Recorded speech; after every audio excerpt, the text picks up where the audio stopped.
Hello! Hi అండి. ఇన్‌స్టంట్‌గా సేమియా ఎలా తయారు చేయాలో చూడండి. నేనైతే ఇన్‌స్టంట్ ప్యాక్ అనేది బాంబినో వాళ్ళది తీసుకున్నాను. నేను ఫస్ట్ టైం తీసుకున్నాను. దీనికేంటంటే లోపల అన్నీ ఆల్ మిక్స్‌డ్ సేమియా, షుగర్ అండ్ డ్రై ఫ్రూట్స్ అన్నీ మిక్స్ అయ్యి ఉంటాయి. నేను ఫస్ట్ టైం తీసుకున్నాను.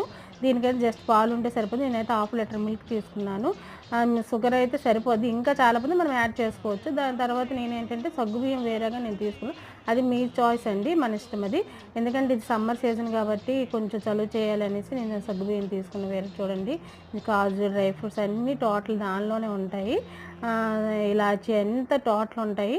కొంచెం పొంగొచ్చినంత వరకు పాలు మరిగించిన తర్వాత నా సగ్గుబియ్యము ఇన్‌స్టంట్ ప్యాకెట్ వేసుకుని ఒక 5 మినిట్స్ అనేది బాగా మగ్గి ఇలాగ లూజ్‌గా మనం తయారు చేయాలి. ఎందుకంటే కూల్ అయ్యాక కొంచెం టైట్ అవుతది కాబట్టి ఇలాగ మనం తయారు చేసుకోవాలి. చాలా చాలా బావుంటది. సమ్మర్‌లో ట్రై చేయండి. ఇన్‌స్టంట్‌గా ఈజీగా అయిపోద్ది. ఎంతో బావుంటది. పిల్లలు కూడా చాలా ఇష్టంగా తింటారు. మనకు కూడా